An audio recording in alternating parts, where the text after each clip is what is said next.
Alhamdulillah alladzi nawwir qulubana binuri hidayatika kama nawwartal arda binuri syamsika abadan abada birahmatika ya arhamar rahimin. Asyhadu an la ilaha illallah wahdahu la syarikalah wa asyhadu anna Muhammadan abduhu wa rasuluh. Amma ba'd. Faqad qala Allah ta'ala fil Qur'anil Karim, a'udzu billahi minasy syaithanir rajim. Huwallazi ba'atsa fil ummiyina rasulan minkum yatluna 'alaihim ayatihi wa yuzakkihim wa yu'allimuhumul kitaba wal hikmah wa in kanu min qablu lafi dhalalin mubin. Shadaqallahul adzim. Wa qala aidan a'udzu billahi minasy syaithanir rajim. Qul in kuntum tuhibbunallaha fattabi'uni yuhibbukumullah wa yaghfir lakum dzunubakum wallahu ghafurur rahim. Shadaqallahu adzim. Ma'asyiral mukminin, ikhwatu iman, jamaah salat subuh Masjid Al-Huda yang dimuliakan Allah. Pertama dan utama, kita panjatkan puji dan syukur kehadirat Allah Subhanahu wa taala. Alhamdulillah, dengan takdir dan inayah Allah pada kesempatan pagi hari ini kita masih diberikan oleh Allah amanah iman, Islam, umur dan kesehatan, dan juga kesempatan untuk kita mendekatkan diri kepada Allah. Insya Allah sudah kita memulai tadi dengan salat subuh berjamaah, kemudian kita lanjutkan dengan kajian dan mudah-mudahan memberikan ilmu kepada kita semua dan semakin dekat kita dengan Allah. Ikhwatu iman rahimakumullah, bulan ini adalah bulan Rabiul Awwal. Beberapa hari yang lalu, tepatnya hari Kamis yang telah lewat, itu harinya tanggalnya tanggal merah. Dan ternyata tanggalnya tanggal berapa, Pak? 12 Rabiul Awal. 12 Rabiul Awal 14 abad tahun yang lalu adalah kelahiran Rasulullah Sallallahu Alaihi Wasallam. Tahun apa, Pak? Tahun gajah. Masehinya katanya cinta Nabi. April, betul. Tahunnya tuh, ya, bulannya tuh. Tahunnya, Pak. Oh, waduh. Ini kalau Kartini tahu tanggalnya ya. Ya, cinta Nabi buktikan. Ternyata kan kalau cinta kepada istri tahu tanggal kelahirannya, kapan ulang tahunnya, kan begitu kan? Cinta Nabi. Enggak sekaligus aja mendingan gitu ya. Tanggal 25 Desember hari apa? Natal. Di Natal itu kelahiran Isa al-Masih, ya. Berarti 12 Rabiul Awal hari kelahiran Nabi Muhammad SAW. Berarti kalau merayakan sama dengan Natalan, ya Pak ya? Nah, gitu. Ikhwati iman sekalian, ya, di dalam bulan Rabiul Awal ini ada sesuatu yang begitu teristimewa buat kita sebagai umat Islam yang mencintai kepada Rasulullah Sallallahu Alaihi Wasallam. Bahkan beliau dilahirkan hari apa, Pak? Hari Senin. Iya kan? Kenapa Rasulullah itu saum Senin Kamis? Dakka wulidtu. Hari Senin itu hari kelahiranku. Bapak Ibu suka gak saum hari Senin? Tuh kan, kalau cinta kepada Nabi, Nabi mencintai hari Senin, buktikan cintanya. Hari Senin saum, itu umat Nabi. Kalau kita nggak pernah saum di hari Senin berarti bukan umat Nabi, cintanya cinta palsu sama Nabi, kan gitu kan. Ya kan sekarang banyak mencintai Nabi tapi sunnah-sunnah Nabi malah ditinggalin. Ya jadi pada kesempatan ini insya Allah masih di dalam lingkup tentang tauhid yang harus kita yakini dan percayai. Maksud saya begini, langsung saja lah. Di dalam Al-Quran, Allah berulang-ulang, bahkan sekarang di Eropa dan di Amerika, itu penyerangan terhadap umat Islam kepada Nabi Muhammad sungguh luar biasa. Bahasa kasarnya begini, orang Islam itu mau ya dibego-bego sama Muhammad ya. Kenapa? Muhammad itu buta huruf. Dalam Al-Quran jelas, Nabiul Ummi, Nabi yang buta huruf, tidak bisa membaca, tidak bisa menulis. Tapi kenapa diikuti? Sampai sekarang kan hampir 2 miliar itu pengikut agama Islam, penganut agama Islam. Ya, Yesus yang pertama, kemudian Muhammad, pengikutnya hampir 2 miliar di dunia. Nah pertanyaan buat kita, orang-orang barat menanyakan, kok umat Islam mau ya mengikuti orang yang buta huruf? Nabi Muhammad tidak bisa membaca, tidak bisa menulis. Betul Pak? Dalam sejarah kan seperti itu. Tapi kenapa kok umatnya mau aja mengikuti orang yang buta huruf? Karena mereka itu berbicara tentang ilmu pengetahuan, berbicara tentang nilai kehidupan diukur dengan ilmu yang sifatnya empirik atau pengalaman. Di dalam dunia ilmiah tidak ada satupun orang hebat tanpa guru. Tidak ada namanya orang yang pintar cerdas, profesor, doktor kalau tidak ada guru dan dosennya. Sekolah ada guru, di perguruan tinggi ada dosen. Yang menjadi pertanyaan, orang-orang hebat itu menjadi ilmuwan, cendekiawan, profesor, doktor, pasti punya guru. Pertanyaannya, Nabi Muhammad gurunya siapa? Ya Pak? Itu yang menjadikan keraguan mereka terhadap Nabi Muhammad. Supaya umat Islam tidak percaya kepada Nabi Muhammad. Karena cara berpikirnya Pak, orang Barat, orang Eropa, orang sekuler, gak percaya yang namanya wahyu. Gak percaya tentang ilahiyat ketuhanan Allah.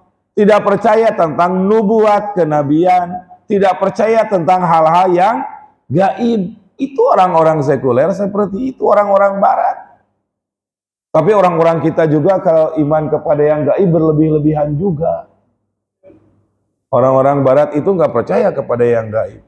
Setan genderuwo nggak tahu mereka. Ada orang Barat takut dengan setan? Nggak ada, karena mereka itu logis dan empirik. Kenapa? Nggak ada orang Barat mau masuk hutan, hutannya itu apa namanya Pak? Menakutkan. Nggak ada yang bilang orang Barat, Mbah izin dulu. Masuk ruangan yang angker, pasang-pasang izin dulu. Ada orang Barat begitu, karena mereka lebih mendapatkan logika, akal, tidak percaya hatinya itu kepada yang gaib. Makanya ketika berbicara Nabi Muhammad, pinternya dari mana? Nabi Muhammad hebatnya dari mana? Gurunya siapa? Bapak pernah lihat di dalam cerita-cerita gurunya Nabi Muhammad itu siapa? Ada enggak? Ya. Kalau Adam, wa'allama Adama asma'a kullah, siapa yang ngajarin Adam nama-nama makhluk, tempat, nama yang ada di muka bumi ini siapa Pak? Kan Malak Jibril. Nah sekarang Nabi Muhammad siapa gurunya? Ya sekarang Nabi Muhammad menjadi orang yang hebat, menjadi manusia yang paling berpengaruh dalam peradaban umat manusia. Dr. Michael Hart, beliau seorang Kristen Ortodok, dia memilih manusia miliaran, siapa yang paling hebat, yang paling berpengaruh terhadap peradaban umat manusia. Ternyata beliau seorang Kristen Ortodok menempatkan Nabi Muhammad di ranking pertama. Pertama Nabi Muhammad, yang kedua Isaac Newton, yang ketiga Yesus.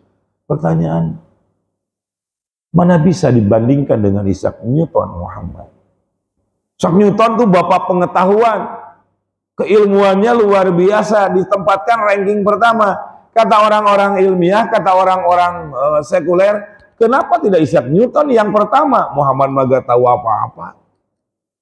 Jadi ketika Allah mengatakan Nabiul Ummi, buta huruf, itu menjadikan pancingan yang disantap oleh orang-orang barat. Kita jangan termakan. Justru Allah sengaja menjadikan Nabi kita Nabiul Ummi, yang dia akan belajar kepada Nabi Muhammad apa yang menjadikan Muhammad hebat, apa yang menjadikan Muhammad itu istimewa. Ternyata kan Allah memberikan kepada kita sebagai umat Islam bukan hanya yang harus menjadikan kehormatan itu adalah akal dan otak. Sekarang banyak orang yang pinter, orang yang pandai, tapi yang cerdas jarang. Kalau dari Grogol mau ke Bekasi lewat tol Gatot Subroto, di sebelah kanan itu ada gedung hijau tuh Pak, sebelum Semanggi, gede banget ya Pak ya. Yang kemarin sering di demo, itu kan tempat orang-orang yang berilmu. Ya, orang-orang yang punya gelar profesor, doktor kan, silakan aja. Kalau se-Indonesia, DPR RI, kalau nggak salah gitu ya Pak ya namanya ya. Itu kan orang-orang yang pinter. Tapi apa semua orang yang pintar punya kecerdasan? Inilah yang menjadikan mukjizatnya Rasulullah Nabi Muhammad diangkat Nabi dan Rasul oleh Allah. Makanya kan Nabi Muhammad tidak bisa membaca dan tidak bisa menulis. Disuruh baca kan sama Jibril. Di dalam Al-Quran ketika menerima pertama kali disuruh untuk membaca. Iqra bika ya Muhammad. Kata Jibril, bacalah engkau wahai Muhammad. Iqra bika, sampai 3 kali. Apa jawaban dari Nabi Muhammad? Ma ana biqari. Jibril, saya tidak bisa membaca. Tapi Muhammad membacanya nggak bisa. Kemudian tidak bisa menulis. Itu Allah sebutkan dalam Al-Quran. Akhirnya ketika Nabi Muhammad mana biqari, kemudian Jibril Iqra bismi rabbikal ladzi khalaq, mengikutilah Rasulullah. Jadi bukan membaca tapi ngikuti. Tidak bisa baca, tidak bisa menulis, tapi kalau mengucapkan bisa Pak. Terbukti kan, anak kecil baru usianya paling juga setahun, ya belum bisa nulis, belum bisa membaca ya Pak ya. Tapi kenapa nyanyi bisa? Ya, anak kecil belum bisa membaca, belum bisa menulis, tapi nyanyi air dalam kolam bisa. Ya Pak, apalagi yang ajaib dan subhanallah. Bapak lihat di YouTube, ada orang yang bisu, ya Pak ya, gak bisa berbicara, tapi ketika disuruh membaca Al-Quran, bisa dan tahfidz Al-Quran.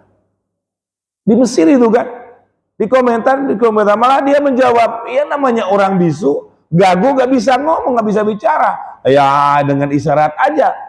Tapi suruh membaca ayat Al-Quran lancar dan fasih, dan dia tahfidz 30 juz. Ini baru pemasukan nih, baru masukan. Kenapa demikian? Muhammad itu bukan buta huruf dalam arti dia bisa membaca dan menulis, memang real. Nabi Muhammad tidak pernah bisa menulis Pak, hanya menulis diajarin Muhammad Rasulullah, cuma itu saja. Akhirnya Muhammad Rasulullah terusan beliau dibuat stempel dari emas, maka setiap kali ngirim surat blak aja di stempel sama dia Muhammad Rasulullah, cuma itu tulisnya. Maka orang Barat mengatakan Muhammad itu orang ngigau. Tahu ngigau apa? Kesurupan. Kenapa? Bapak kalau di sini ada orang yang kesurupan, kan bisa ngomong, bisa bicara sesuatu yang pernah terjadi beberapa puluh tahun yang lalu atau yang akan terjadi. Kan orang kalau kesurupan begitu Pak ya. Wah gitu kan. Jadi bisa ngomong sesuatu yang gaib karena memang dorongannya setan dan iblis. Maka kesurupan, oh gitu, percaya aja. Dulu kan banyak tuh yang minta nomor porkas, SDSB, sama orang gila itu. Ya, orang sadar mintanya sama orang. Iya. Nah sekarang orang kesurupan menyampaikan sesuatu yang pernah terjadi, itu diyakini saja. Orang kesurupan itu paling sejam 2 jam sadar, disuruh minum, disiram air aja seember udah sadar, oh udah kesurupan. Apa Nabi Muhammad 23 tahun kesurupannya? Tuh kan? Kalau mereka mengatakan Nabi Muhammad kesurupan, lagi umat Islam mau aja ngikutin Nabi yang kesurupan. Kesurupan dimaksud oleh mereka, Nabi Muhammad menyampaikan hal-hal yang gaib, menyampaikan ajaran-ajaran agama yang menurut logika mereka belum sampai. Ada orang Barat yang nggak tahu beragama. Tahu nggak di sini ada malaikat? Tahu nggak iman kepada kitab? Tahu nggak bahwa Allah itu yang menciptakan langit dan bumi? Mereka tidak tahu. Ya, mereka lebih empirik. Pak, ini air. Air jika dipanaskan akan mendidih. Kemudian di benak Bapak, Pak, kalau menyeduh kopi pakai air dingin, air panas. Panas. Enaknya itu pakai panas apa dingin? Dulu kan yang namanya kopi pasti identik dengan hangat dan panas ya Pak. Sekarang ada minum kopi dingin? Ada. Di supermarket dingin. Empiriknya mana berubah. Maka pengetahuan itu akan berubah apapun kecuali agama. Nah orang-orang Barat, orang yang hebat, orang yang cerdas dan sebagainya adalah orang yang punya pengetahuan empirik. Sedangkan Nabi Muhammad kan tidak. Nah ini yang sedang kita bahas. Ya, jadi Pak, empirik itu akan berubah. Silahkan, akan berubah pengetahuan itu. Seperti pengetahuan juga Pak, ibu kota Indonesia adalah Jakarta. Bisa berubah nggak Pak? Itu kan pengetahuan empirik itu. Iya, artinya apa? Ketika Nabi Muhammad diutus oleh Allah Nabiul Ummi, tapi menjadi pemimpin masyarakat, menjadi pemimpin negara, panglima perang. Luar biasa Nabi Muhammad. Dan Nabi Muhammad itu dikatakan di dalam Al-Quran surah Al-Jumu'ah ya, ayat kedua kalau gak salah, Allah Subhanahu wa taala berfirman, A'udzubillahi minasyaitonirrajim. Surah Jumu'ah ayat 2 betul. Huwallazi ba'atsa fil ummiyina rasulan minkum. Ya, yasluna kitaballah wa yuzakkihim. Jadi satu sisi Allah itu mengutus seorang nabi dan rasul kepada orang yang buta huruf, orang yang jahil. Orang Arab kan jahil di antara mereka. Berarti Nabi Muhammad termasuk ummi. Ya. Kemudian kata Allah, yasluna kitaballah, membacakan ayat-ayat Allah. Katanya ummi, tapi membacakan ayat-ayat Allah. Seperti kontradiktif. Nah, makanya ketika kita berbicara tentang Rasulullah di dalam Islam, ketika kita mencari ilmu di dalam Islam, bukan hanya ilmu sebagai kehormatan, tapi harus ada pondasi, yaitu agama. Maka nyambung dengan pembahasan yang kemarin. A'udzubillahi minasyaitonirrajim. Yarfa'illahu alladhina amanu minkum walladzina utul ilma darajat. Allah akan mengangkat derajat orang-orang yang beriman di antara kalian dan orang yang berilmu. Ilmu pengetahuan menjadikan mulia terhormat seseorang, iya. Tapi kalau tanpa keimanan, ilmu itu akan merusak terhadap dirinya. Makanya orang yang mengaku umat Muhammad di dunia ini untuk menjadi orang terhormat dunia dan akhirat, Dua, beriman dan berilmu. Beriman dan berilmu itu hanya ada di masjid. Penanaman keimanan di masjid, penanaman keilmuan juga di masjid. Sekarang tentang penanaman pengetahuan ada formal, informal, kan non formal. Pertanyaannya, apakah setiap orang yang pintar, akademisi, profesor, doktor harus orang yang pintar, pemimpin dunia harus terlahir dari perguruan tinggi? Tidak. Bahkan katanya ada pemimpin yang tidak lulus, dipertanyakan juga ijazahnya. Tapi nggak apa-apa, Pak. Pemimpin kita Nabi Muhammad, ya Pak ya, lulusan mana Pak? Punya ijazah apa enggak? Nabi Muhammad lulusan perguruan tinggi mana? Oh itu kan lain soal, nggak apa-apa. Kenapa dipertanyakan ijazahnya?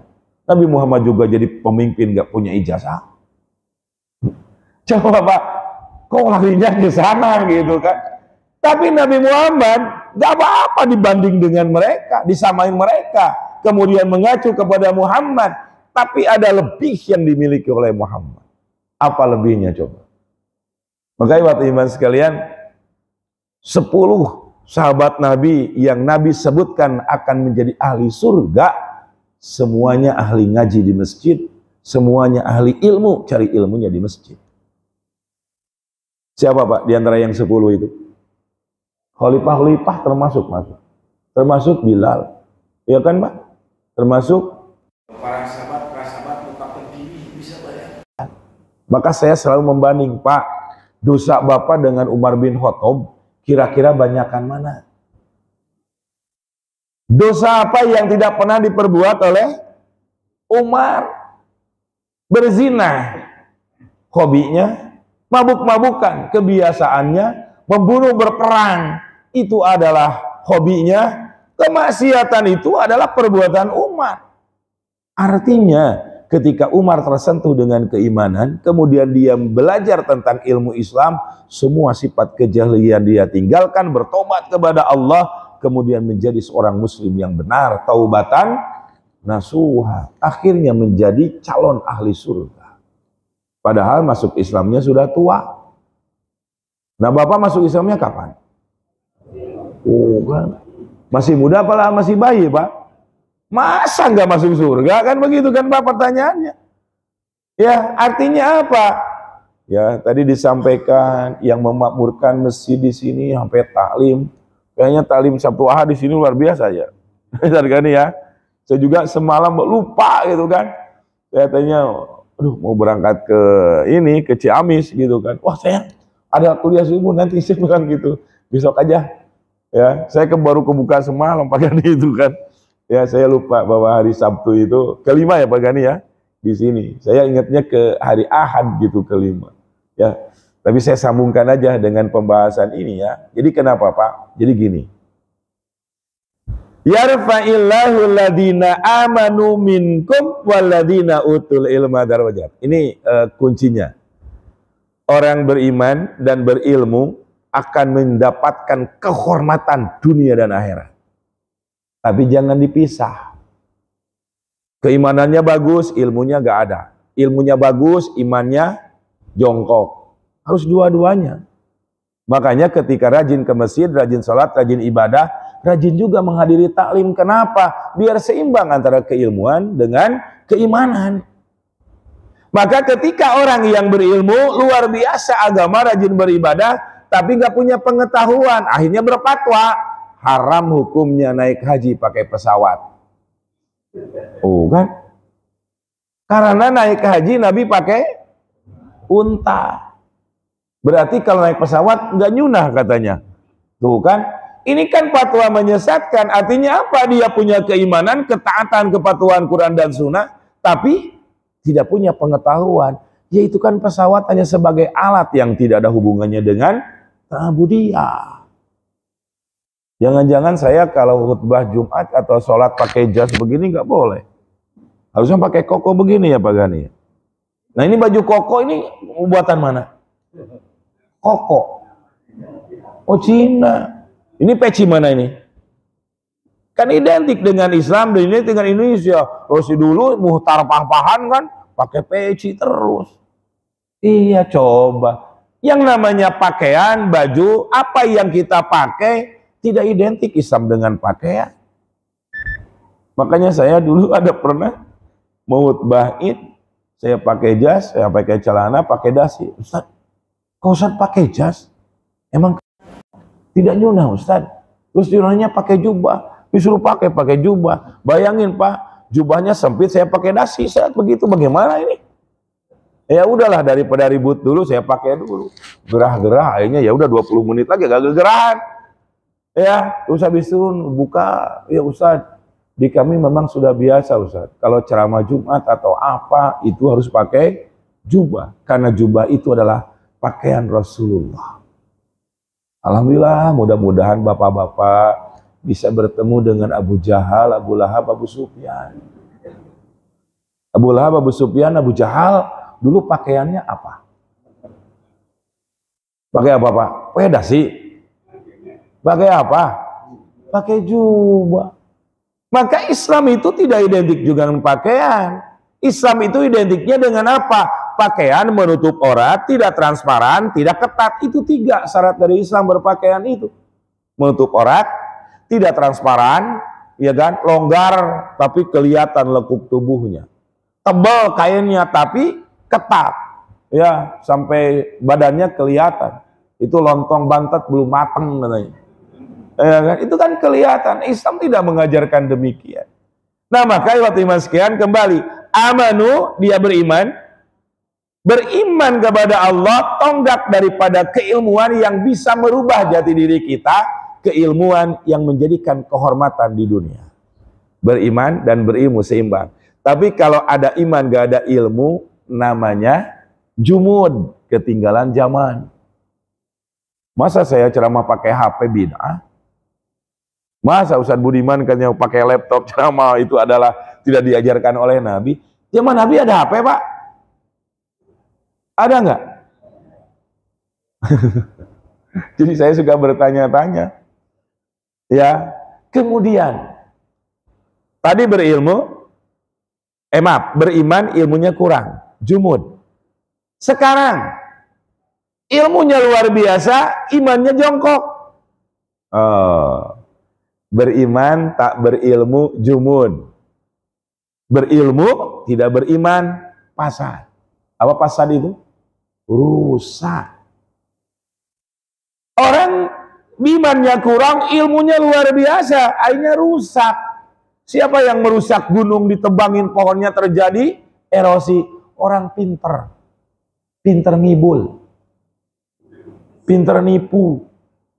Wah, ini harus ada regenerasi pohon. Khawatir ini pohon tumbang. Kalau sudah tumbang bahaya sekali. Padahal dia sudah naksir.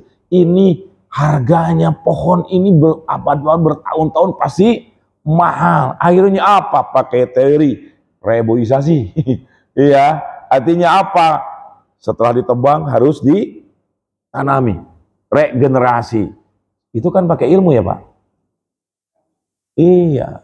Kenapa ada rob? Kenapa ada abrasi di pinggir pantai dan di laut-laut? Karena ekosistem lautan habis. Pasirnya disedot. Buat apa? Reklamasi. Reklamasi itu dari mana? Itunya pasirnya. Iya kan? Katanya negeri Singapura sekarang dari pulaunya Awa sekarang udah 2 kali lipat. Dari mana itu pasirnya? Ya Pak? Hebat, nggak kelihatan, nyedot di bawah gitu kan? Disedot ke sana Pak. Ya di sini terjadi abrasi luar biasa, luar binasa kan? Nah itu kan lautannya udah habis, sekarang daratannya mau diambil.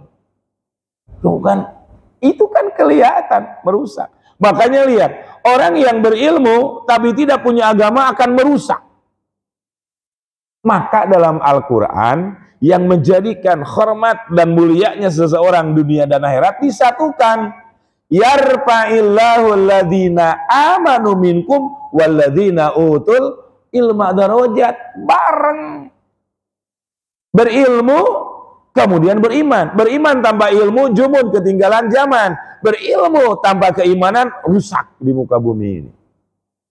Ya, makanya Rasulullah SAW itu disangka oleh mereka. Bagaimana Rasulullah Muhammad bisa memimpin, terjadi kerusakan. Ya, jadi orang yang berilmu, orang yang tidak punya iman, tidak punya ilmu. Apalagi kalau tadi tidak punya iman, punya ilmu, jumun. Kemudian punya ilmu, tidak punya keimanan. Sekarang imannya nggak punya, ilmunya nggak punya. Rusaklah bangsa, nggak pakai kita. Ya, rusaklah. Kalau tidak punya keimanan, tidak punya ilmu, rusak. Makanya silakan Pak, Bapak, Ibu, dimanapun kita berada. Ketika dalam kehidupan kita dekat dengan Allah, dengan cara beriman, beribadah, melaksanakan perintahnya, Bapak Ibu ngaji mencari ilmu, dimanapun kita akan dimuliakan oleh Allah. Karena Allah berjanji dalam surah Mujadalah itu, yarfa'illahu alladhina amanu minkum. Ya, nah, ibu-ibu sekalian, Imam Ghazali menyampaikan, Rasulullah itu pinter apa cerdas? Pinter apa cerdas? Cerdas. Apa bedanya pinter sama cerdas? Pinter adanya di otak, di akal, cerdas adanya di hati. Betul Pak? Jadi banyak orang pinter tapi nggak punya hati. Jadi pinter doang tapi nggak cerdas. Tapi orang cerdas menuju kepada kepintaran pasti. Makanya lihat, sifat Nabi patonah. Apa patonah itu? Cerdas. Sebaliknya apa? Baladoh. Baladoh itu apa artinya? Bodoh. Bodoh. Coba, bodoh dalam bahasa Arab apa? Jahil. Jahilun itu bodoh, nggak punya otak, nggak punya akal. Tapi balado, bodoh, nggak punya hati. Beda dengan balado. Kalau balado nggak punya ilmu pengetahuan, nggak punya ilmu memahami kebenaran. Makanya Abu Jahal, kenapa diberi gelar Abu Jahal? Namanya bagus. Namanya siapa? Amr bin Hisam. Gelarnya apa? Abul Hakam, bapak yang sangat bijaksana. Bisa bayangin Pak, ya, Amr bin Hisam, orang-orang Arab jahiliyah, orang Quraisy memberikan gelar kepada Amr bin Hisam disebut Abul Hakam, bapak yang sangat bijaksana, tempat mengadu orang. Tapi ketika didakwahi oleh Nabi,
Ah, kamu mah buta.